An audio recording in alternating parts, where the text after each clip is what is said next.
GT Holidays, South India's #1 travel brand. GUVI, a vernacular edutech brand, skilling everyone everywhere. Hello, Rahul. Welcome to Galatta Plus. Hello. And before we start, about your excellent direction in this film, I just want to tell the viewers that this is going to be a spoiler-filled conversation about Bramayugam. Yeah. So if you haven't watched the film, do watch it. You're really going to like it, and then watch this interview because it's going to have some spoilers. So Rahul, again, beautifully directed film. I mean, like, one of the things that is really heartening is when sometimes you find a lot of films that are written well, but then when a film is directed well, it's like it just adds to it, right? And this is like this and Bhutakalam, obviously, just beautifully directed films. I want to know, what was the germination point of this idea? Was it always something set in the past? I always wanted to tell a period story. So I was trying to find a setting which can match my storytelling. Bhutagalam was an urban setting, but I wanted to tell a story which happens somewhere between 15th to 19th century Kerala, where Portuguese came to India, and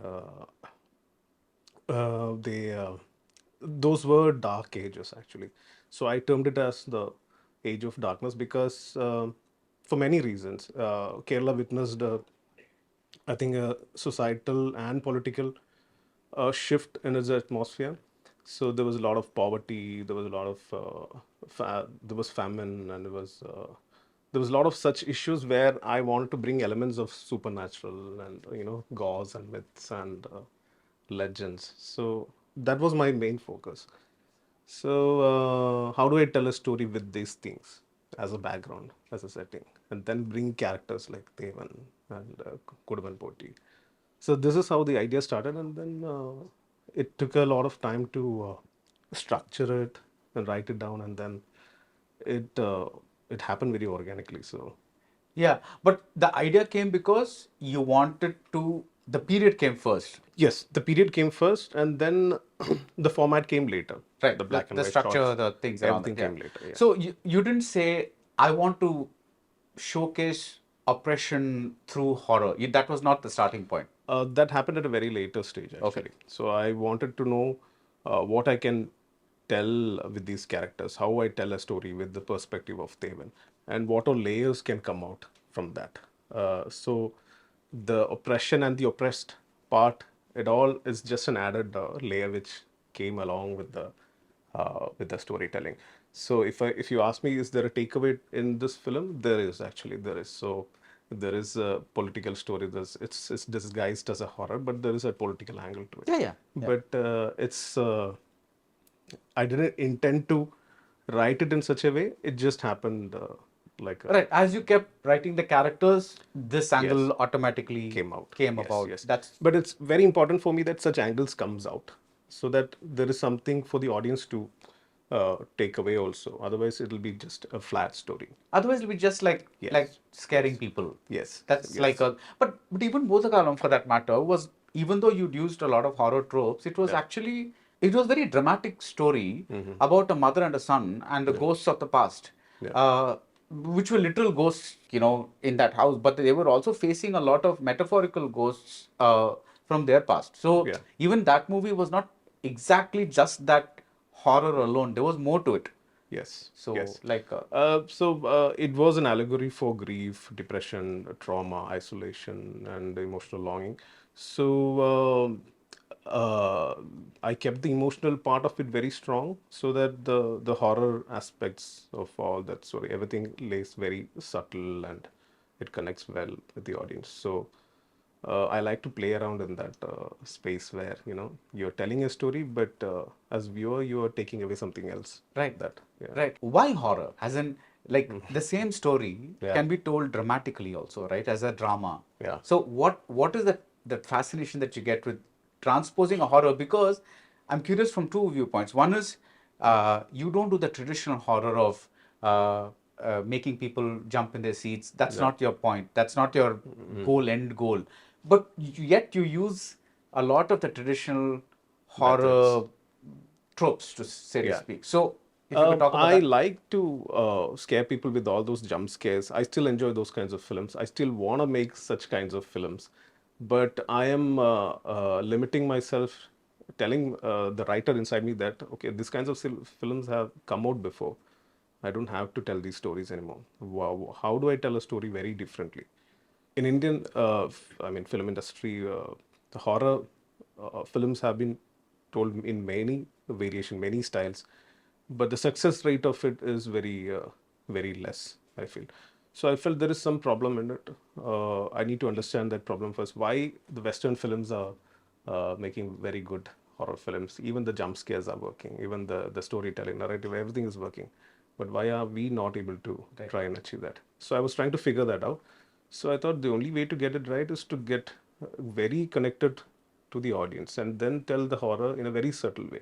Even though it's a fictional setting like Bramayugam, even though it's there's another layer in Bodhagalam, I wanted to have that quality of realism in it so that there is a connection that you immediately connect with the audience. So that was my take actually on how to, and I love this genre. I can keep watching horror movies every day. Right. Yeah. So when you pitched the film to Mammootty, Yeah. did you have Vidayan in mind? Because there are, whether intentionally or not, there are a lot of parallels to that great film. Of course, I had Vidayan in mind. I had Palerik Manikam in mind. I had many of his films in mind. Right. Because these superstars, Mamuka, Mohanlal sir, they are part of our life. We grew Culture, up, yeah. culture. We grew up watching their films. So any references that you see in the film is always, there might be a connection to his previous films. Even for Bhutagalam, it was a big influence. There's a film called Thaniyavartanam. Oh yeah. Yeah. Yeah. So I loved that film a lot. So that was a huge inspiration for me to make Bhutagalam. How a mother and son is affected by the social stigma and how it affects them personally, leading them to commit, take their life. So there's a lot of influence from the great stories that have been told by legendary filmmakers like Baradan sir, K.G. George sir, and many. Right. But you didn't say, like, while you were writing, Yeah. you weren't saying, what if Vidayan were a horror movie? That was not the angle that. No, never.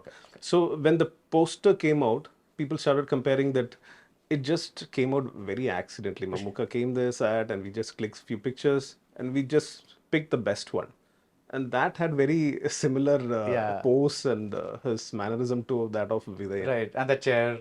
And the next twist came up when we released a poster of Devan, Arjuna Shogun. Right. So people immediately started to say, that, okay, this is something very inspired from. I'm happy that people are comparing to it. Right. But it was never. That was not the strategy. That was not the strategy. Right. How did you pitch it to him? Like, Oh, you go there, he's sitting there. What are you saying? I think I had the story and everything first. I know his time is very valuable. There are like hundreds of filmmakers and writers who's every day waiting to get a meeting with him. So I knew that the time is very less, maybe 10 minutes, 15 minutes. So that's all I had. That was a window I had. So I prepared myself for that, and then I pitched it in like just 10 minutes. And as I narrate the story, the structure, and the one line to him, I could see there's a happiness, there's a change in expression in his face where I felt, oh, okay, I think he's in for it. I need to keep moving and tell the rest of the story and to make him excited. We had that first meeting, and right after that, he said, it's interesting. So I told him just these three words, sir, I did Budagalam. Now I'm trying to do something else, but I was trying to figure out what excites the audience. That is Mammootty sir in a black and white film and a horror story. So these are my three keywords to sell this film to the audience. So he also got excited and he said, okay, do you have a script ready? I said, I have, but it's in an English format. I need to take my time and write it and convert it into Malayalam.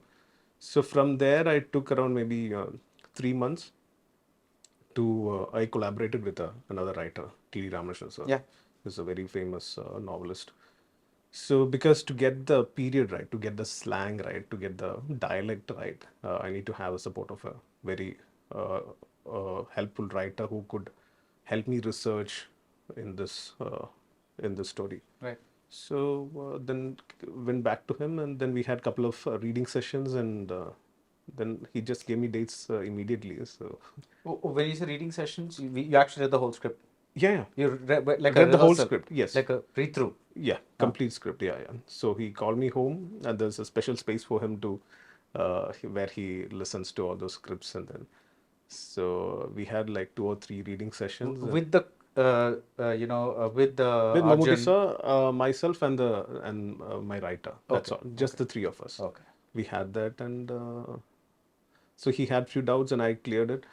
The advantage for me is that I'm telling a horror story. So for him, I felt okay. I can somehow escape if he questions me with something. I can always escape saying that okay, this is a very different kind of storytelling technique, and this is how it should be. And I got away with it. And Meaning you don't have to be logical about it. not logical about Yeah, it. Yeah, yeah. yeah. So So, what like do you remember one of the questions that he asked? Just as a matter of curiosity. like a few of the scare sequence, he was suggesting that if we could do it in a different way and all those things. But I want to tell it in a subtle way that we have seen that formats before. Maybe we can try a different angle in it, and such kinds of minor suggestions. That's all. But So while you were writing, you were always in your mind seeing a black and white film, definitely, definitely, I never thought of seeing this film in any other format. right? And why? Black and white is still a valid contemporary format. It's definitely for a stylistic reason. It's a creative choice. It helps me to. It's a very period specific visual language that I can tell the story from, Right. because it helps me a lot to create the 17th century atmosphere. I can transport the audience to that space, and I love black and white. I don't know why, but I like I was fascinated by the early uh, the evolution of how films got from Yeah. black and white to the more advanced stage. How a 35 camera could only capture. I mean, the film could only capture a monochromatic format, and how darkness can show blacks and whites, all those things. I was very fascinated. I was also curious to know how cinematographers would light up for black and white film. yeah. They would only focus on the contrast, and the quality of life, completely eliminating the colors. So even my earlier excitement, my earlier days while I was in college, I did this short film, and that was black and white. Few of my friends acted in it, my brother acted in it, and I realized that I didn't remember it, but one of my friend called me, hey, you remember that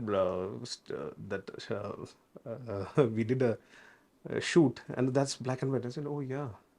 So this was there for a long time. Yeah, yeah. So, and then right after Bhutagalam, I met my DOP Shahnaz Jalal, and I told him that I have this idea, and I want to do it in black and white. And he said, that's my dream too, to make a black and white film. So we immediately got connected. Nice. So the past 2 years was all about researching how to make it in the best possible way. How is there a possibility to shoot in film? We wrote to Kodak, we got reply from them, but it was tough considering the budget and the practicality of it. So we opted for a more advanced digital format, and I can't see this film in color. Right. You have seen the film, so neither can you, I feel. No, I can't. But you know, the strange thing is that black and white is a photographic and filmic invention. Yeah. Because actually, if you look at portraiture and representation, when you look at the old Raja Ravi Verma, all the, or even before, like all the, the British time things, before that, the history, Rajputs, whatever, all those paintings are in color. Yeah. So so it's only after photography started Yes. that we started associating the past with black and white. Yes. So I find that very interesting, because now, again, I 100% agree that it transports us to the past, but again, it's a very recent, relatively recent thing that we're doing, that associating black and white and past. That's for me. It's, I mean, many of filmmakers have used this format before, Yeah. just to tell a flashback story. yeah. But I was challenging myself, telling that, okay, in these times where film formats are, the audience has so much exposure to content. There's a lot of black and white movies coming out in the West and even in European films, and even India. I feel in North there are a couple of films, but the challenge was to tell. That's where I feel the advantage of horror stories. It somehow gets you into that space of commercial. Somewhere it lands you there, Right. so that you are curious to know, okay, what is happening, what are these filmmakers trying to say. So I think that's a benefit. The genre is a big benefit. Yeah. Most commercial or mainstream cinematographers are trained in color, right? Yeah. So did you have to do a lot of test shoots, and because lighting for black and white is not the same as lighting for color. Yeah. So how did was the cinematographer already like an expert in? No. We had a proper test shoot. We pitched to the production house, and producers were very happy to do a test shoot for us. So we got 2 or 3 cameras, and we tested with multiple lenses. We tried to figure out what is giving the sharpness. We want softer images, so we avoided all those lenses which were giving the contrast and everything. So we had a proper test shoot, and to basically understand few of the major sequences in the film, which is a trivia, which I'll tell you that the beginning sequence where Koran is getting killed by Yakshi, that's all shot in day for night. Oh, Yeah. you, so which that's, you would have shot usually the blue light or whatever it is. yeah. So I got away with it. So that's a magic that only happens in black and white. So I was able to play around with all those things. So we had to test that, and we properly did. We graded it. Then we didn't have anything to juxtapose and see what works. The only way is to test it, and then we did it, and it worked out very well. And we showed it to Mammootty sir, and he said, "We are good to go." That's But nice. nobody had any, but from the producer side or from Mammootty side, nobody had any objections with the. Our producers were very supportive. They were very excited about the whole black and white idea. Right. I remember the first time I met Ram sir and Shashi sir in Chennai office right after Bhutagalam. Same thing I said was, I need Mammootty sir in this film. This is going to be a black and white film. It's a period story. And they were like, done. We are also excited, and let's start. Right. So right from that day on until today, we never thought of, we never looked back. Right, because there are two types of, like in any film, right? There's like exteriors and interiors, right? Yeah. But the your exteriors, like you have the shots of the house or the mana that you're showing from the outside a lot. But each room or each interior is lit very differently. Yeah. Which kind of makes the film even texturally very different. Yeah. Like the place where they have the liquor, that's lit very differently. Yes. The place, even the corridor that they walk through, that's lit very differently. That's like obviously because of the light source, but Yeah. so it's just such a beautiful film to watch on screen. The production design was done by Jyoti Shankar. I saw his film Malayan Kunya, and then I thought, okay, if I can bring him into this project, I can try and create something very unique if I bounce few ideas to him. So he gave me he gave us a lot of textures for walls and how to match it. So in reality, you would see that it's too dark or it's just plain white. But these are all shades of gray. Yeah, you know, it's all shades of gray. There's a spectrum of, it's an ocean of shades of gray. So for that, he also gave us a lot of samples, and there's a lot of prep work that we did to achieve this kind of quality, and to play around with lights, and it's very tricky to light for a black and white film format. It's not the usual lighting setup, which I think my DOP might be able to explain better than Yeah. How did you design Mammootty's look?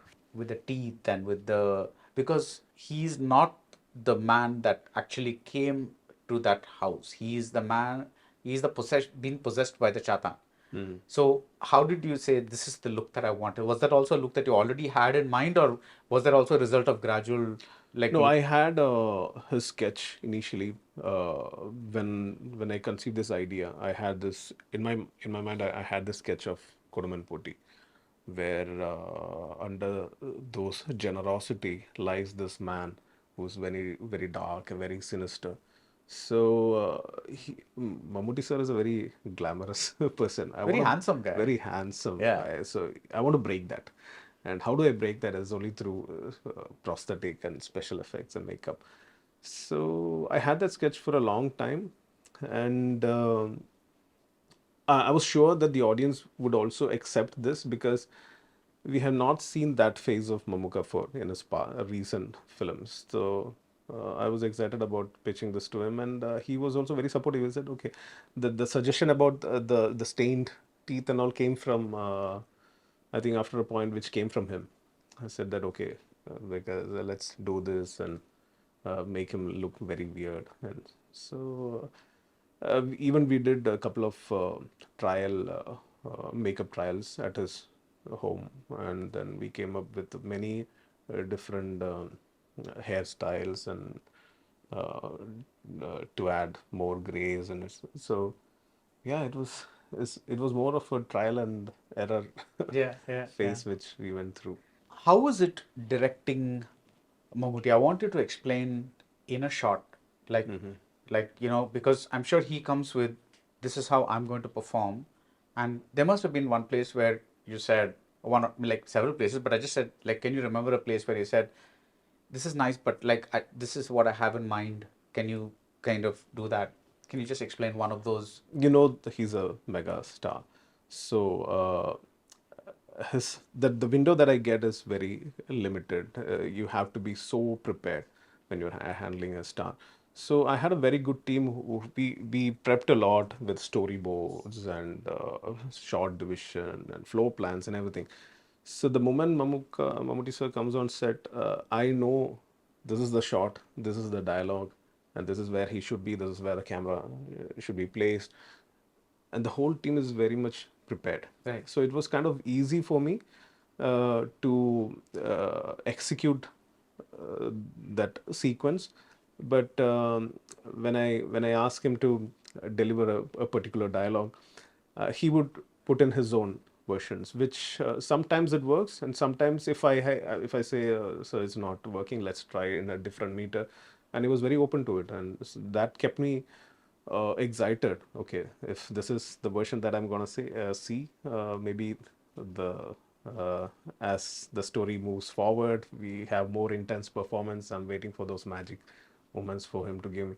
So yeah, he was very supportive in all those terms. It was very easy to work with him. Right. Yeah. Before we start talking about the story, one of the things that many directors are like terrified about today is what is this horrible term called lag. Oh my God, this audience is going to like go away from this film, and by lag they usually means is slowness or is this going to hold on to them, right? One of the most beautiful things about Bramayugam is the way you handle time in the movie, the pace of the film, and also the atmosphere that you give the film, and it's a very deliberate pace. Yeah. At any point, did you have any doubts about the way you structured the film in terms of its pace? Pacing is a real concern because our viewers get very distracted, and it's hard to tell a story in 2.5 hours. I tried to minimize it into a 90-minute, 100-minute window, but that'll be a huge compromise if I do that. I need to set the pacing right. So the pacing happens during the scripting stage. I think I was able to understand that only after maybe 8th or 9th draft, or maybe on the 10th draft, because in the earlier version you would never get the idea of pace because you need to get all the character arcs right. You need to tell all those information right. Even given a second chance to direct the same film, I would set the same pacing. I can't tell this in a different pace. Right. Even for Bhutagalam, there was a certain pace Yeah, that yeah. helped the movie Yeah. to set the atmosphere, to help that illusion of what is time and reality, to have that confusion. So it helps a lot, but many of them have understood that this is the right pacing for the film. But if you look at it in a very commercial angle, you might find it that okay, it could have been a little faster, but I still believe No, this this the is right. because Yeah. one of the my favorite stretches in the film is when Devan, that's the Arjuna Ashokan character, tries to escape. Yeah. You show him going past those reeds. You go outside, and then he has that attack. He starts vomiting blood and this, and he holds his stomach, Yeah. and then he turns, and then he slowly, crawls back, and you need that time to show the Yeah. agony and that of that thing. But it's also like what, probably 2.5, 3 Yeah, minutes. it's a lengthy sequence. It's Yeah, a lengthy yeah. sequence, so it's like it's just like so that's why I was like, at any point Yeah. did you think, let's do this a little bit quicker? That's kind of So during the editing and also phase, just to sorry to interrupt, but also there aren't many cuts. You're kind of following through. Yeah. That's the other thing, because that happens during the storyboarding stage. So I get to have a clarity on what the shots are, and and I share it with my HODs, so they get the idea of how the sequences are. And when we come to the editing table, my friend Shafiq is the editor. So he had little doubt that okay, maybe if we should cut out this scene or this shot, but I said no, keep it, keep it. Let's keep it so that you get into the very emotional state of the character. So this all happens during the writing phase of. Uh, I think without conflict, there is no drama. Yeah. There is without need, there is no character. Without character, there's no action. All those things. So this has to happen very organically. But I don't know. Somehow I figured out the pacing of the film. I really don't know how to explain that. But yeah, this this is a No, so when you're writing, Yeah. let's take that particular scene. One of the most beautiful things about that scene is the way the cameras are like Arjun's level, when he crawls back, Yeah. and it comes as it nears the manana, you see the feet Yeah. of this man, and that's exactly your movie. That symbol of this man is at that man's mercy, right? So you see the feet first. Yeah. Now, is that something that was in the writing, or when you're staging it, you figure out that this is the best way to I mean, I know that there are several examples you can give, Yeah. but I'm asking this particular shot. That came during the storyboard stage. Storyboard stage. So in the script, it was like he crawls back to this man. Yes, this man, and then the conversation happens. But while writing, also I had these shots in mind. Yeah. So it has to come out on paper. Yeah. That also happens in a different phase where you scout for location, you fix all those location, you log those shots, and then you come back, and then you start to, I start to draw all the sequence, and then I show it to my DOP. That time I thought, okay, what if this is a single take where we see all his struggle, and then we see Mamuka standing there and then lift him, and then the camera moves up and shows his face. Yeah. So it happens during the storyboarding stage, and I had those visuals in my mind. You draw? Yes, I studied animation, and Okay, I'm sorry, I didn't know this. Okay. so okay. I had that background. So I used to, not a great artist, but I like sketching and drawing a lot of things. Right. So let's start with the story. See, one way to begin the story would be Arjun has escaped being enslaved by whoever it is. He's running, and he comes to this place, right, where Mammootty is. But you start the story with Arjun and Manikandan Achari being in that forest and that person being killed by a Yakshi. What made you say this is how I want to begin the story as opposed to that? So that, because this kind of sets a tone of supernaturalism already for the audience. Whereas if he came to the house, you'd still know it's a kind of an eerie thing, but you might not know the exact thing. So tell me that. So I want to establish what kind of story I'm gonna say. So that's why I got this character of Yakshi in the beginning sequence where the inciting incident. I don't know if that's the right word to use. After I established that this is the setting, this is gonna be the world, these are gonna be the characters that you're gonna see. So be ready to see more of such things and sequences and plots. So once I establish that, I don't need to re-establish the setting of the film anymore. So the whole Yakshi sequence, the intention was to have that clarity, telling that, oh, this is a setting. That's all. Of the setting. This is the kind of mood that Mood you I'm put. gonna say. Yeah, Right, yeah. right. Now, what role does this Yakshi play in the movie? Because there is one scene that's Yeah. there, and then there is one scene where she makes love to the Mammootty character. She comes in and she kind of like a Bride of Dracula kind of Yeah. situation there. Yeah. So, what is exactly her? But apart from that, she's not really.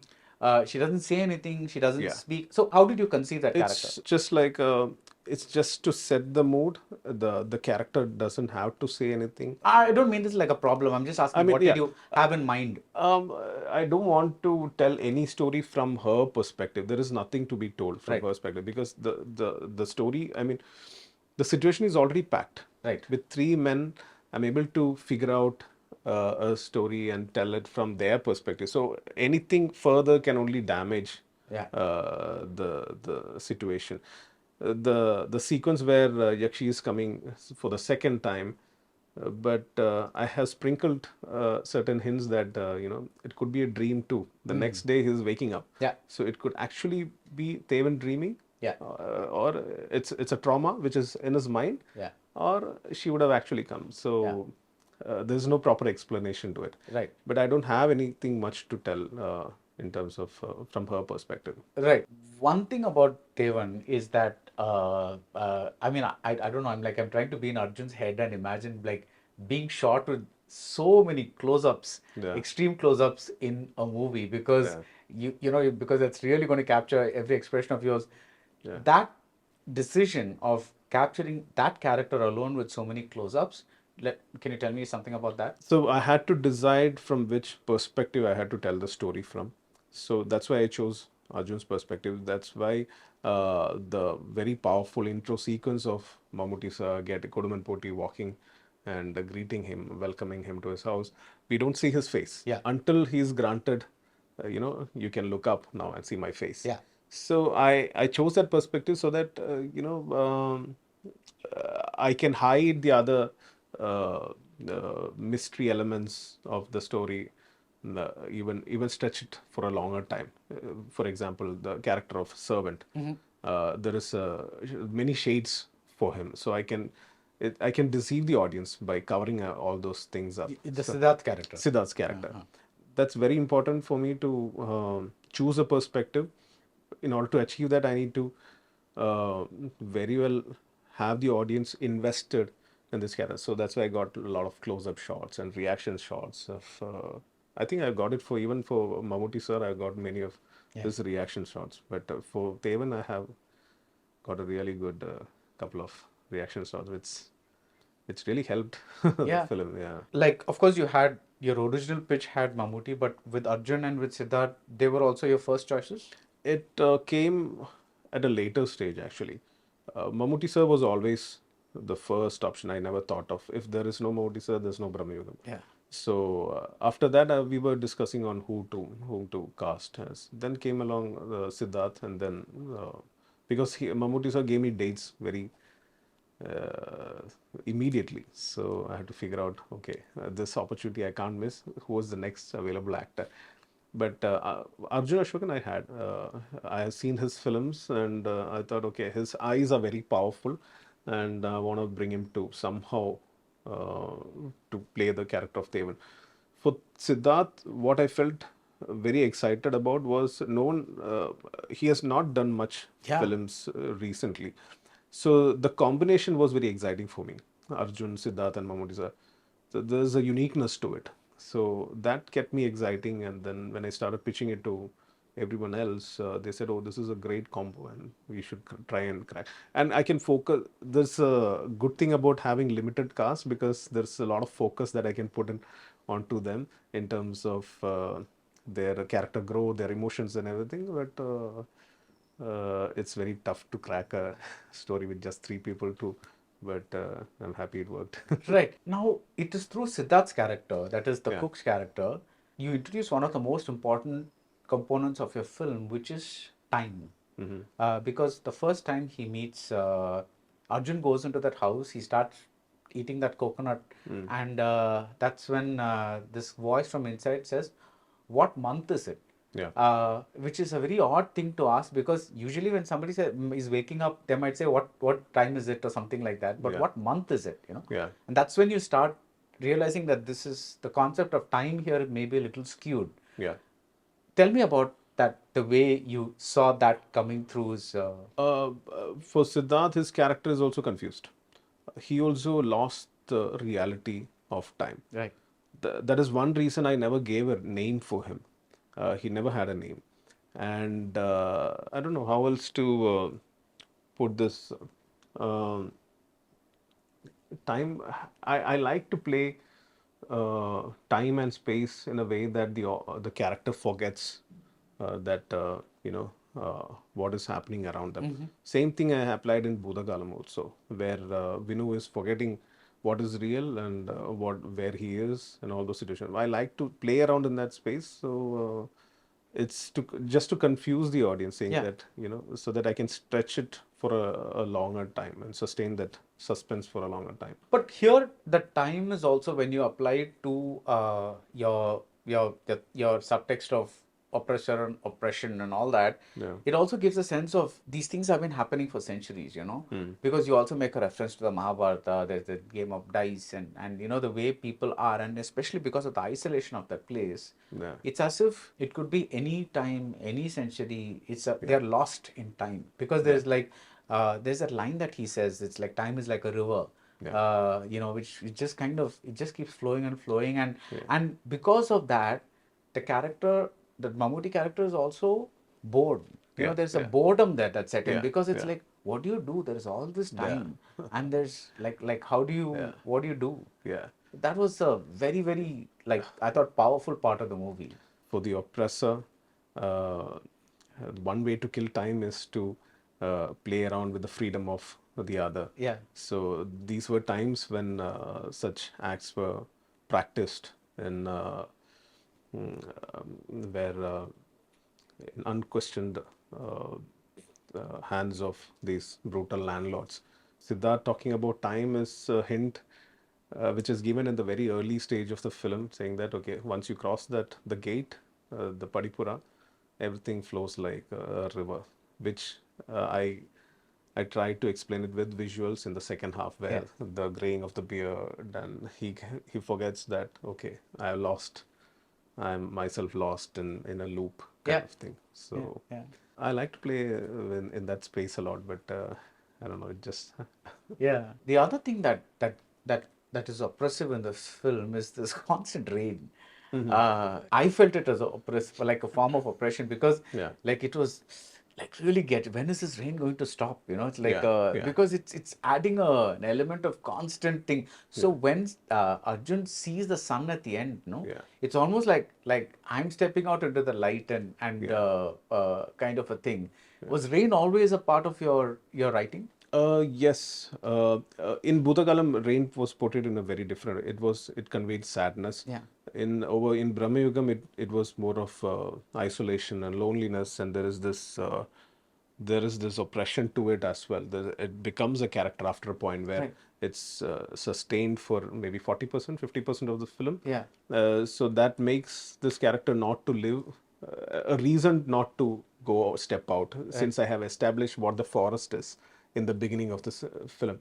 I wanted to create that atmosphere where you are transported back to a time where even the nature was very much against human beings. It was very wild. It was very bad. Yeah. So rain was one of the reasons that I can play around with and say that okay, you don't have control over such things. So how do you have control over the things that are not, so that was the intention. And in terms of sound and a change in ambience and all those helped me to create that setting where, rain plays a very important role. Right, right, and so that actually helps because this actually explains my first that earlier question about why you need that yakshi, because Yeah. he can run, but he Yeah. knows that if he goes outside, that danger is also there. Yes, So yes. when you begin setting Yeah. that yakshi at the beginning, actually now It makes sense. it makes sense. Yeah, so you Yeah, this kind of and it makes even further sense when towards the end where you feel the forest is surrounded by such things, but I gave a plot twist at the end by no, when Siddharth looks up and says, "Oh, what am I seeing?" And I hold that shot for a long time in his face, but it's not the action, it's something else. Yeah, yeah. So all those twist work just because I established a very different beginning. Yeah, yeah, yeah. I had this doubt. I didn't understand that when I was watching the movie. Towards the end, the kaduk and the ear stud that this Arjun is wearing, it changes ears, right? Yeah. What's that? I didn't get that. Oh, so for example, if I ask you, where's your watch? You would immediately get to whichever hand you are. So this is not a human to us. That's a very minor error that the Chatan made. So that's why I established the sequence where he's talking about his mother, telling that okay, she gave me this, so that towards the end the audience will immediately connect, saying that oh, this is not the real guy is dead. So that's a minor error because the Chatan is trying to have a false identity. Yeah. And he's trying to become human. And human, we do make errors. Yeah. And that's a simple logic behind That's it. beautiful. Yeah. So that's a minor error. So the Chatan itself, see, again, these are certain logical questions, okay? They don't matter in the larger scheme There's of no things. logic in Yeah. fiction. But that's what. But Yeah. I just want to know what you were thinking, because the horror is a film that's free of like a genre that's free of, but there's still there are rules within the thing, right? Yeah. So I want to know. So this Chatan, it has powers when it enters a human. Does it like without that also, like when it's in that that molten form, right? Whatever that sticky creature like form. Yeah. That time also it has powers. So that explanation I have sprinkled in the dialogues where the Mamuka, who has taken the form of the Shatan, he tells that everything has been planned. This is how it's supposed to end. Right. So he knows that there is this guy who's gonna come, there's the singer who's gonna come, and this is my escape. And this is how So this is something that Chatan knows. he already knew, but he also doesn't know how it's gonna be. He just needs to go with the flow. So he's also waiting for those accidental moments to happen. Right. It's a very this is it's my version of it, but I think people have interpreted it in many different ways, which I like. Right. So he found escape the moment when Tevan stepped into his. So that is why when he got out of the mana, he had that looking at the sun, and I kept some additional shot with the score. There's a change in score where there's a freedom. There's there's a feeling of freedom inside it. So he's powerful, but at the same time there is some limitation to it, which is controlling in his own realm. Right. And there is, as long as I'm telling a story which is it's moving forward and with some multiple twist, I'm not looking into the logical side. Yeah. No, I'm not. Again, I'm not talking about the logic. Just to kind of get the rules of, because see, even if you set up a story on a sci-fi planet, right? Yeah. It's not going to obey Earth's rules. Yeah. But in that planet, there will be some rules, right? Yeah. Like like true. whatever it is. That's what I'm trying to Yeah, kind of understood. understand. Yeah. So the other part that I didn't understand, and I'm really sorry for bugging you about this, but see, the Chatan is able to say that he knows everything about Devan, right? Like your mother, she's kind of whatever that Devan's part he knows. Yeah. Why isn't he able to guess anything about the cook? Okay, this is where I explain about the lag part, which you asked me before. I had an explanation where why he was not able to go. I mean, there was an explanation given in the film where why There is an explanation? there was. Oh, But okay. I cut it out. Oh, okay. That's important. No, but I like I want the audience to, because there were many doubts regarding this, but there were also discussion where okay, they would have tried before, Sivan would have tried this before, he would have escaped before. All those things are there. There's a lot of layers of stories which comes out of it, which I feel I like that interpretation part of. But Right. So what did you cut out?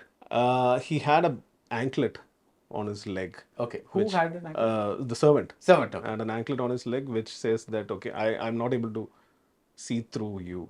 So that part, it was a bit over dramatic, and it was just stretching the scene a lot. So I thought, okay, it was a creative decision, but I thought, okay, if So I can. the anklet is a kind of protection. Yes, because the cook is also a bloodline of Yeah, Kodummal Kodummal Koti. So Koti, he yeah. also has some powers to have control over this Shatan. And because his intention was to take over this mansion and have this goblin under control. So he had that. But I have sprinkled again some information in the big build-up sequence where he is cooking, making all those magical stuffs and all those things. I have layered some information over there, but it's tough to. Right. So just to get this right, this cook had an anklet. Yeah. And that anklet was kind of like a barrier that prevented the Chatan To look in. from looking Yes, into him. yes, Cool. yes, Okay, that yeah. got that. Yeah. Now, so this guy has made attempts earlier Yeah. to kill the Chatan with Yeah. earlier guests. Yes, but he didn't know where the keys were. He didn't know where the keys Were. Okay. That was that's the realization when Tevan came in. That's when Theon gets Yes, the things. yes. Right, Until right. then, there's a scene where he says there's a door to the chamber and guarding it is the Chatan walking upstairs. But so Tevan asks, haven't you searched for the? I've searched everywhere. It's maybe rusted and I have buried among many.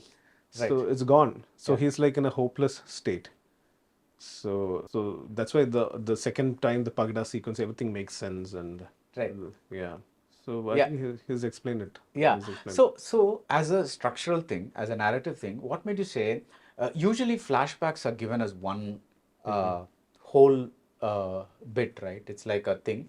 Here, the explanation that the Chatan is in the first half, and how to kill and so on and so forth is in the second half. Yeah. I want to know what discussions you had with your writer to say, I'm going to give one part of this explanation here and one part there, as opposed to giving that whole thing as one. I wanted the twist, the highest point of the story to happen in that 60th percentage. Okay. Where the reveal. What is that? The big reveal where. No. What is that count? 60th percentage. I mean, right after there is a huge. There's a very high point during in the midpoint of the story. that just interpretation. The midpoint is what, your 50th percentage? That's a 50th. Okay. Just right in the middle. Then right after that, I have to. I don't know why I keep such rules, but even for Budagalam, I tried to do that. But that's what's interesting about Yeah. talking about film, right? Everybody has their own. So I tried and applied the same formula here, where the big revelation happens. They come to know that Poti is a man in disguise as a sheep, a wolf under a sheepskin. Same thing in Budagalam. I tried to say that this is not their house; it's a rented place. So from there, it's a ticking time bomb situation clock. I have certain rules which tells me that okay, this is how the story should be and this is how it should end. So this discussion I had over with my dialogue writer, and it's just a there is no specific formula to it, but it works. If it works, it works. Yeah. No. See, I'm just picking your brain about how you made the creative decisions that you made, right? Yeah. So, for a film that is set largely in the past and which is also you're being very naturalistic about a non-natural genre. Horror is not a natural genre, right? But you're being very naturalistic about it because you're not, except for the odd sign of like the dice turning over because of a breath or something like that. There's not much horror effects like you know like the thing. But towards the end, you kind of have some very deliberate that the room closing into a box and stuff like that. Tell me about that decision. Like I want to unleash that at the end. I wanted to have a spectacle moment towards the end where something like, which I tried it in Budagalam also, the last 20 minutes has to have all those elements of. So this is where the Chatan is trying to have them damage them psychologically. So I need to have a lot of sequence which can play around with their minds. That's why the rotating sequence and the narrowing down sequence, all those worked. And all this time you've been telling that, okay, there's a monster hiding underneath that form, and you need to you need to show that form. So this is the build up towards to the final reveal. So that's important for me. I need to show something for the audience. There's old saying that, the lion is coming, the lion is coming. But if you don't show the lion, your audience will get very disappointed. So I have to show that. So that is one reason I showed the real form of the goblin over there. Right. The reason I got a little thrown off that part is because from the logic of the film that is within the film, you extinguish that flame and this thing loses its powers or it gets destroyed or whatever it is, right? Yeah. Now this is happening after that flame is extinguished. So I was like I was just wondering how that I had many versions of it, trying to figure out, okay, how to tame the goblin. Whatever I wrote was making it very complicated and too much layers of things, and it's too confusing for the audience. So I kept it as minimal as just blowing away the light. Yeah. So that minimalism was very important for me, Right. and I kept that throughout my film. So this was also a method where I tried to say that, okay, once the lamp is shut, it loses all its power and it's very easy to tame, which again gives explanation of why the goblin, the Chatan, actually it already knew, right? It already knew everything is going to happen. So it's giving away one reason for it's actually, what do you say? It's not helping, but it's actually letting the servant to take control of what the situation is going to be next. Okay. So that's why when the ring is taken from the form, as a goblin, it's just bowing down to the new master. Yeah. And as they fight, it's still seeing them. Yeah. What's I love that part because the thing is, the ring is there, and you think there are going to be 3 people trying to get that ring, but it's actually only Arjun and the cook. The Chatan is just watching. Like in a very almost like a wary manner, like what's going to happen kind of a thing. I love that part because I thought, when both of them are lying, thing, I thought the Chatan would grab the ring, but that wasn't happening, and I love that. Yeah. So I was trying to break all those versions that we have seen before, how to break that narrative and tell a different perspective. Right. So from the Chatan's point of view, it's like seeing 2 men fighting for something else. There's again a political angle to it where, you give them power and you see them defeating themselves. So that's the... So in a way, it's also playing with them. It's playing with them. It's absolutely playing with them. Right. But there's, like I mentioned, there's a lot of layers for it to understand. But if you look at it as a film, it's just a film. Yeah, no, it is just a film. Rahul, the whole reason we're talking about it is because we want to understand the layers, right? It's like, otherwise everything is just a film and everything is just like, okay, you see it and you forget it and then you go back. It's just like what was, because I was like, how does the power retention in the Chatan can come about after the lamp is extinguished? That was the thing that I kind of wondered about. So that's why I asked you about it, because it's like, if I thought the minute the lamp goes off, the power would completely go away, but it doesn't go away. So Yeah, in a certain, there are limitations to it, but I mean, it's controlled by its own realm actually. So it takes away few of its power, but you can still tame it in certain way. So that's one reason why I thought, okay, I have to keep this information, feed this information to audience, saying that, okay, Mammootty sir says this dialogue, everything is decided. This is how I'm gonna exit, but I haven't showed that to the audience yet. yeah. So I think that would be the explanation to it. Right. I'm wondering if this is not necessary for the movie, but while you were writing, because it is inhabiting the body of a man who is aging, it isn't. It needs the body of a younger man, right? To for the next stage. Because what if Koduman Poti dies? Like, what all is the Chatan keeping that man alive? If you look at it, he is actually, it is keeping this man alive and trying to erase their memories. Ah, And but it's not that, okay, I will get into an older form or a younger form. I haven't given any explanation for that, or yeah. nothing like that. Yeah. The whole idea of taking this false identity came up. Maybe I read a lot of comic books. If you remember the Little Red Riding Hood that goes to visit the grandmother, and under her the bedsheet lies this wolf. So that idea was the very foundation of this story. How do I tell a similar story to in this setting and world?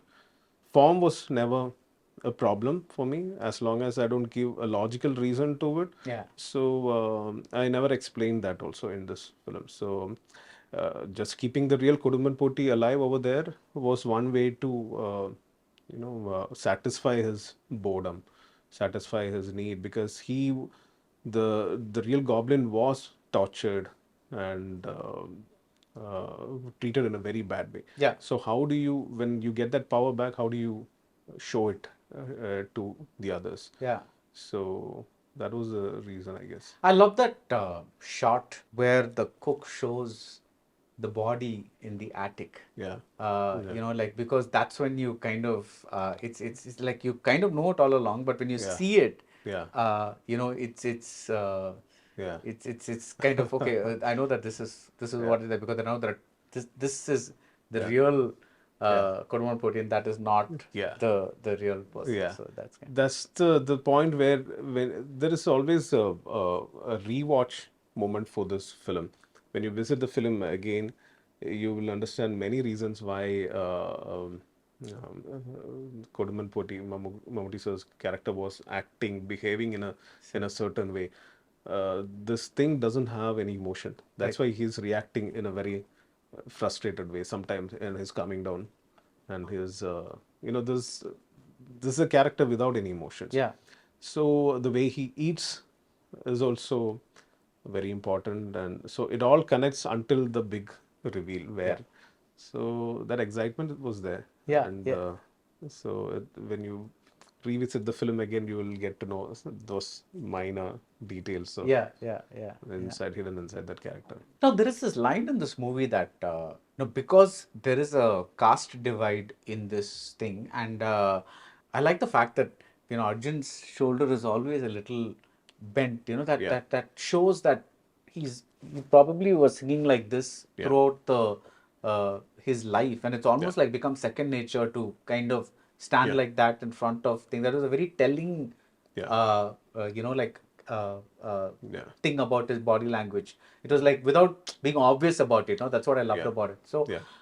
there's a line that Mammootty says that one doesn't become a Brahmin by birth, but because of actions. Yeah. Why did you feel that line was important in the context of the film? So that towards the end, the reveal becomes even more because he's actually trying to poke the real goblin, which is hidden under.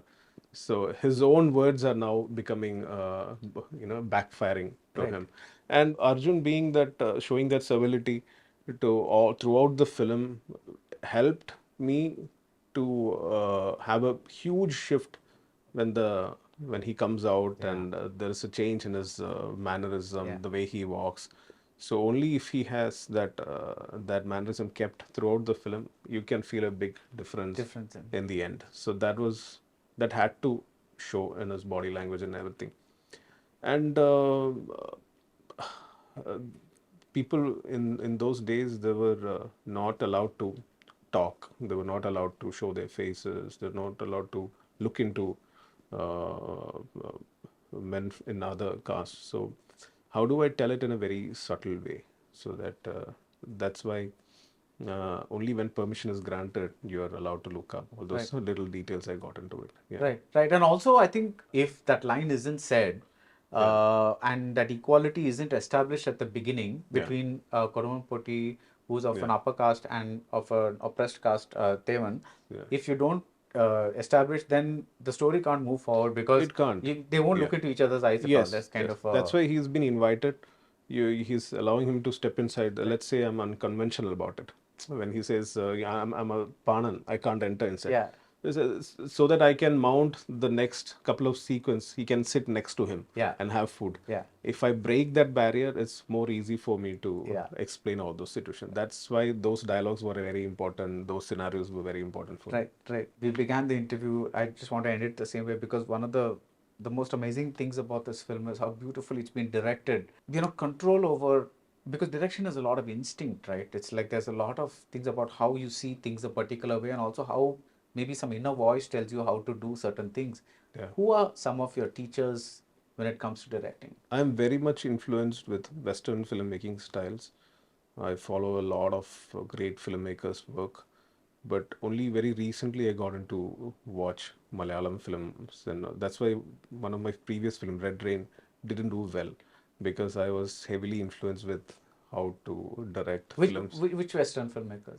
Many Spielberg films, Tarkovsky, Darren Aronofsky films. There's many films. I like Denis Villeneuve films, which are recent Dune. All those kinds of films I like. I like the term of high concept ideas. Yeah. And I'm trying to do something that can excite the audience in terms of telling high concept stories over here. I'm trying, but in a way, horror genre helps me to flesh out all those ideas that I have through this medium. Right. So I am a self-taught filmmaker. Yeah. And but I also have few people to look into, and if I need some help, I can always reach out to Anwar Rashid and ask him like, okay, is it what I'm doing is right or what is it wrong? So I have few friends here which can help me to. You said recently you discovered some Malayalam filmmakers. Yeah. Can you name some of them? Oh, like Fazil sir, Satyendra Ricard sir, KG George, Bardhan sir. But that has nothing to do with your... No. I mean, why I failed in my first film was I was not able to get the right pulse of the audience. Oh, so connect to the audience. Connect with the audience. Okay. So I was always thinking that, style is what matters a lot. But it's not actually. That's when I realized, okay, I need to watch films which are very rooted to our industry. And as a filmmaker, my basic responsibility is to entertain our healthy audience. So that is when I started writing about emotions and conflicts and dramas and how to have desire for the character, how that desire is making the story move forward, how to have conflicts in the storytelling so that it can hook the audience, right, and how emotions can grow out of this conflicts and not desire, so that they can have a lot of obstacles to face. And if there are a lot of obstacles to face, there is a lot of emotional connect with the audience. So that came as a foundation for me watching regional films. But now I'm in a position where I thought, okay, I understood what needs to have a connect with the audience, but I can also take my style of filmmaking, having influence of from the West. Right, because if you look over the many years, over a century of filmmaking, India doesn't have a very strong tradition of pure directors. Mm-hmm. Writing, sure, like many good writers and all that, but when you just look at the art of direction alone, there aren't that many, of course there are, but I'm just saying there aren't that many. So I'm guessing that everybody who starts out directing is going to have some Western influence, Yeah, because even those absolutely. filmmakers in India, Yeah, took their cues about things like camera movement and all that from Hollywood. Hollywood is Yeah. basically a big training ground for like throughout the world, right? It's Yes. like a Absolutely. I mean, yes, of course, and then they localize it according to the culture and all Yeah. those kinds of things. But yeah, that's Same thing, they also have influence in our filmmakers like Satyajit Ray. I think Martin Scorsese said in one yeah, of yeah, his, yeah, one of his biggest influences, Satyajit Ray. yeah. And even I'm so much fascinated about Satyajit Ray's work, where a few of the range sequence Yeah. and the pacing of the film, the setting of the mood, the characters, and all, these are all. These gave me, I mean, these films gave me such kinds of ideas to Yeah, write yeah. such kinds of stories, giving me confidence, saying that okay, you can tell a black and white story in this format, but as long as it is rooted to and grounded to your healthy audience, it works. Yeah, yeah. Actually, because you said Ray, there are two things that I'm reminded of Charulata for two reasons. One is, again, huge house, Yeah, yeah, many rooms. yeah, Again, of course, that's yeah, a daylight movie, yeah, so yeah. the treatment is very different. So the thing, Yes. but again, like I'm suddenly it just occurred in my Yeah, mind that was yeah, one yeah. house Yes. where the character of the house becomes such an important thing, because it represents a certain era, Yeah. that colonial Indian Yes. era. So that Yeah. was again a Yeah. movie that Absolutely. Absolutely. thing. Yeah. But one thing about the time that Ray made movie was very different. Mm-hmm. That was a slightly more patient audience. Oh yeah, yeah. So True. True. that's the There surprise. was not It's much like, a distraction as yeah, we you have you now. had a movie, you went and watched it, Yeah. and a lot of movies that are uh, Yeah. like supposing everybody talks about Yeah. movies like, I know people who find Godfather slow, Uh-huh. like Mm-hmm. my God, nothing happens, and like, really, Godfather, nothing happens. But you know Yeah. Yeah. you understand Yeah. where they are coming from, because Yeah. they're looking at movies from a very Yeah. fast cut, event happening Yes. kind of view. Yes. Whereas I think what's lovely about Bramayugam is that you had a commercial success with a movie that is not so much about event. Of course, there are second half, there's lots of event and all that, but the build up, the atmosphere, the pacing, all that is such an important part of the Yeah. film. And in the first half, there's practically very little event Yeah. in terms of what happens. It's mostly three people having character discussions, dialogues. That's what the first half is, and I think Yes. that's a really good sign. Most of them got connected in the second half actually because of the pacing of the film. There's a lot of events that's happening back to back. But for me to have that setting, I need to take time to establish this character in the first half. The first half is around 1 hour, 15 minutes or so. So that pacing I can't break. And Did you get feedback that you reduced the first half or something like that? I showed it to only to few very close people, but after a point, it becomes even you lose the judgment of Yeah. it. So it's very risky for me. So I had some suggestions, but I had to keep all those what is required to make the first half like the way I wanted it to be. So I didn't cut it out. There are sequences which can be cut out, but I didn't. So it's a creative I'm call. glad you went with the instinct, because that's, I think the first half is brilliant. It's like, it's truly like just brilliant. But before we end, I just want to, like, another great scene I want to point out, another great shot. It's like when Tevan is crawling back and Mammootty is like looming over him, right? He's Yeah. standing. Yeah. The very typical thing is, because you want to show a low angle shot, Yeah. you to kind of show the menace, right? That's the traditional, or the cliche, is to keep the camera in front of Mammootty and show him as like a looming monster. Yeah. Instead, here the camera's behind him, Yeah. and you follow both of them. Yeah. I thought that was another just the film is filled with like shots like that, and I'm I maybe your animation background. Maybe where it's all helping me with a certain way of storytelling technique. Yeah. Maybe it's all giving me a lot of ideas where I can tell a story in a very different, In a very non-cliched non-cliched yeah, way. yeah. Yeah. So yeah. It's I don't know, all this efforts are only becoming fruitful. Yeah, And- good. So, is your next film a horror film too? Uh, Too early to say, but Right. I All the- have some ideas which I want to start writing, and then I'm just enjoying the success of Bramayugam now. Nice, So nice. How long did it take for you to write the movie? it took me around. This idea came even before Budagalam, maybe 2017 or 18. But I knew how to begin the story. I knew what the midpoint is and the ending. But I need to have Mammootty sir. For that, I waited for a long time. So the success of Budagalam gave me the confidence to go and pitch it to Mammootty sir. So maybe after Budagalam, it took me around 1.5 years of writing Writing? Okay.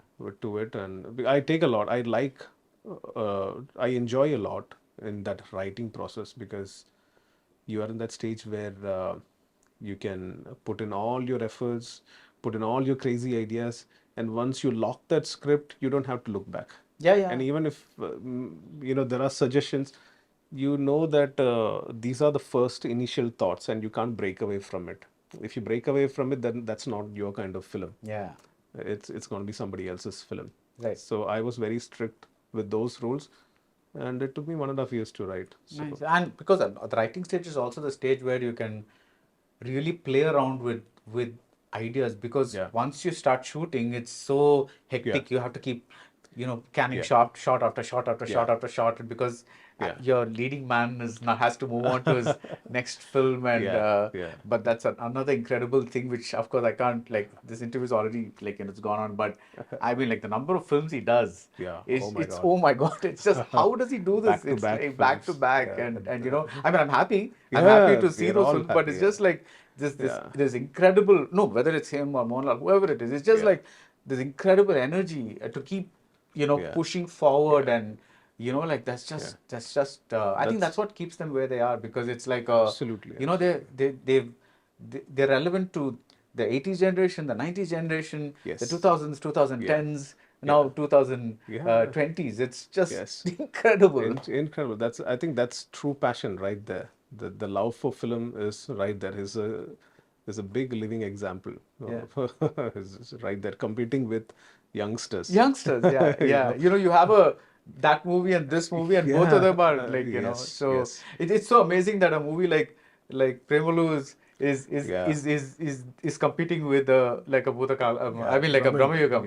It's just insane, like two completely different types of Absolutely.